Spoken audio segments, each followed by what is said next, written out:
Oi, pessoal, tudo bem? Aqui é a professora Marciana, da disciplina de História. Quero falar um pouquinho das nossas atividades dessa quinzena, do mês de julho, e já adianto para que vocês marquem aí o dia 24/7, data final de envio das nossas atividades.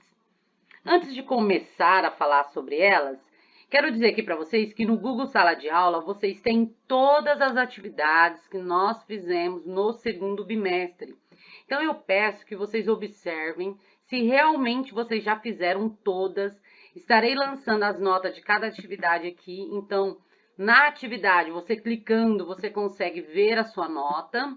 E se você ainda não fez, entre em contato para que nós possamos fazer juntos e colocar todas as atividades em dia.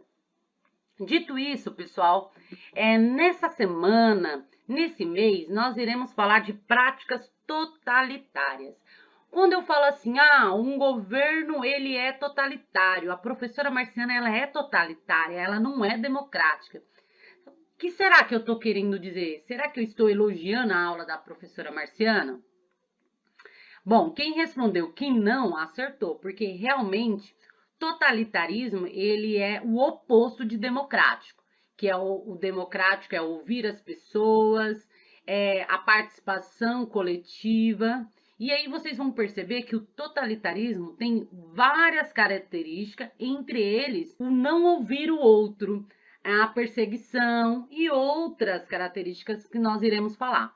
Mas eu quero chamar a atenção então para o nosso debate, tá, pessoal? Vocês têm participado bastante, eu estou muito feliz com a participação de vocês no nosso debate. Então, nós iremos marcar uma aula, um encontro no Meet, para que nós possamos falar um pouco sobre práticas totalitárias. Antes de eu falar aqui da nossa pesquisa, eu vou vir aqui, na sistematização e compreensão. Então, no capítulo Crise Capitalista e Totalitarismo, vocês vão encontrar todos esses subitens, né? Fascismo na Itália, nazismo na Alemanha. Então, eu gostaria que vocês escrevessem com as próprias palavras de vocês o que vocês compreenderam de cada subitem. Por que é importante que você escreva com as próprias palavras? Porque, pessoal, o intuito dessa atividade é que vocês consigam compreender, não somente aprender o domínio do conteúdo conceitual, mas também a argumentação e coerência na escrita. Por isso que aqui os critérios avaliativos dessa atividade tem a argumentação, domínio de conteúdo. É como se fosse aí uma escala de 1 ponto, tá? Sem 1 ponto. E pontualidade. Então, enviar as atividades dentro do prazo sugerido, que é o dia 24, você tem 100 pontos. Professora, eu não consegui enviar nesse prazo, eu posso enviar depois? Sim, pessoal, eu estarei recebendo as atividades depois da data.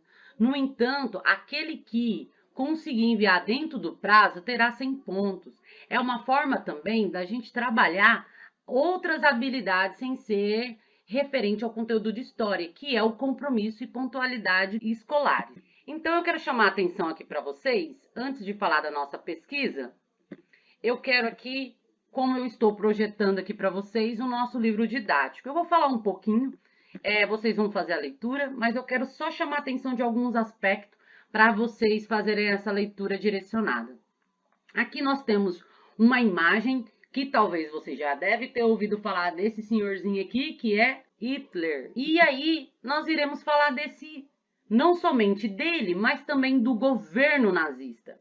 E quais as características? Como que o mundo chegou a essa atrocidade que foi o nazismo?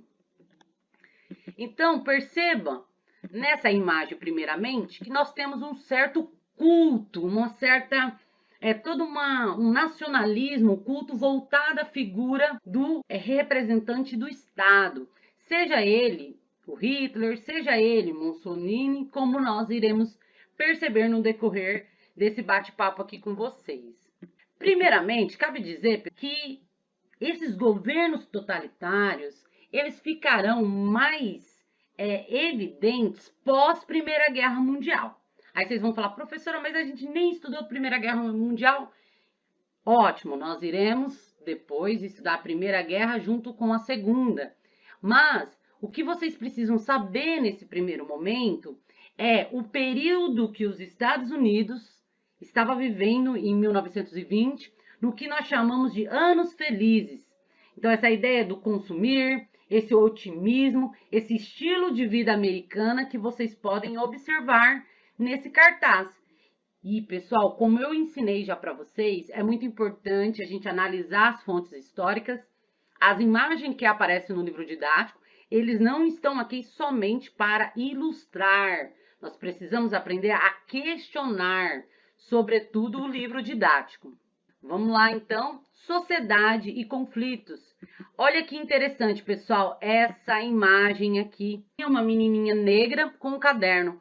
Aqui, pessoal, e alguns homens, né, da ideia pelo jeito da vestimenta e tudo mais, que são homens, mas aqui nós temos uma criança que retrata, então, o seu primeiro dia numa escola.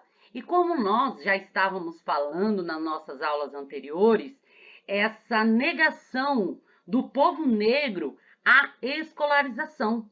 Então, vocês vão perceber um pouco como o racismo, a xenofobia estarão presentes nesses regimes totalitários.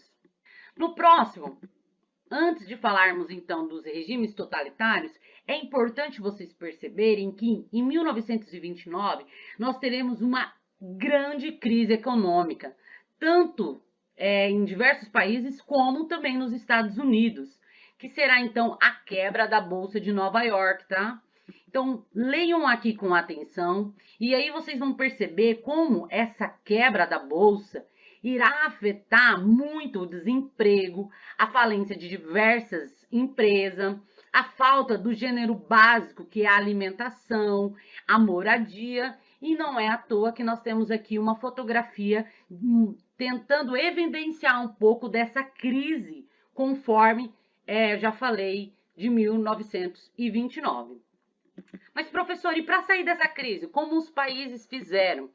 Então, nós tivemos diversas estratégias entre eles. Então, os países fizeram esse novo acordo entre eles. Nós temos aí os preços, o controle governamental dos preços, empréstimos. Então, fazendeiros, pequenos proprietários fazendo empréstimos para sair dessa crise, obras públicas e salário e desemprego. Então, criação de salários na tentativa, então, de amenizar essa crise. E falando em crise, pessoal, a crise de 29 foi um pouco pior, ou igual, talvez, no sentido econômico, do que nós estamos vivendo hoje no Brasil e no mundo. Pós-pandemia, durante pandemia e pós-pandemia, com certeza, né, nós iremos estudar depois os impactos na economia com a pandemia. Então, aqui nós estamos vendo em 1929 esse impacto com o desemprego e tudo mais. Com a pandemia, nós também iremos estudar, porque já é notável o número, né, de pessoas desempregadas, um número também de como a bolsa ela está bem invariável e também, principalmente, os valores dos produtos, de mercadorias, como está em alta, né? Cada um desses produtos está em alta. Mas então vamos falar dos regimes totalitários. O que você precisa saber de imediato é que a palavra totalitário vem no sentido de poder absoluto. E aí, pessoal, poder absoluto que não tem, marquem aí na cabeça de vocês, não tem liberdade individual, liberdade de expressão, se eu concordo ou não com o governo. Num estado totalitário, autoritário, você não tem voz. Uma das características, na realidade nós temos algumas aqui, é o culto à personalidade, ou seja, o culto à pessoa ali, ao líder, que no caso vocês vão perceber que foi o Mussolini e o próprio Hitler. Então nós vamos falar um pouquinho do fascismo que aconteceu na Itália e o nazismo que aconteceu na Alemanha e também em outros lugares um pouco. Na Itália, depois da Primeira Guerra Mundial, com Benito Mussolini, nós teremos esse governo que nós chamaremos de Partido Nacional Fascista, que irá literalmente proibir as liberdades individuais. Que nós teremos, então, um culto à soberania dessa figura central. Nós teremos, então, o que nós chamamos aqui, ó, xenofobia, o desprezo à cultura estrangeira. Então, se você não fosse do país, você era desprezado. Outro ponto, pessoal, perseguição. Então, se eu me posicionasse contra o presidente, eu sofria perseguição, eu era morta, eu era violentada.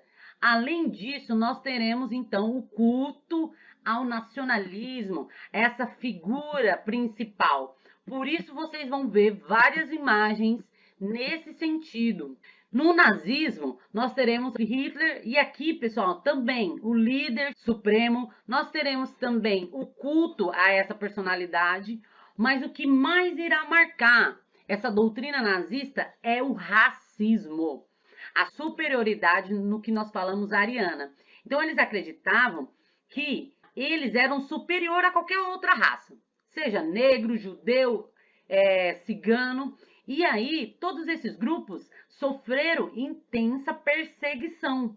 Entre eles, pessoal, o Holocausto, que nós iremos falar na próxima atividade, que foi a morte em massa, ou seja, várias vidas se perderam com o Holocausto. Exatamente porque eles defendiam uma ideia superior, o antissemitismo, ou seja, uma raça inferior, que no caso seriam os judeus. Então, uma pessoa que era judeu não poderia nem se casar com uma pessoa alemã, não tinha direitos civis, tinha que viver mesmo fugindo de toda essa situação. E aí, pessoal, além disso, como eu falei para vocês, o Holocausto, que foi aí o ponto mais alto dessa tortura e dessa atrocidade na história. O totalitarismo, que é essa figura do chefe, e o Hitler, como nós dissemos, é uma figura que a gente precisa estudar e perceber como ele foi articulando todo um grupo, todo um culto, como vocês vão ver aqui nessa imagem, essa crença de superioridade. Olhem aqui, um ponto muito importante, tanto no nazismo como no fascismo, foi a propaganda. Símbolos, pessoal, bandeira, o símbolo, música, cântico, todas essas estratégias contribuíram para o fortalecimento, para uma identidade, né, uma obediência. Então eu obedecia o Hitler em obediência, porque eu acreditava que ele era um representante de Deus. Olhem aí, que absurdo. Já na Espanha nós teremos também um movimento, mas o movimento que nós chamamos mais de ditadura.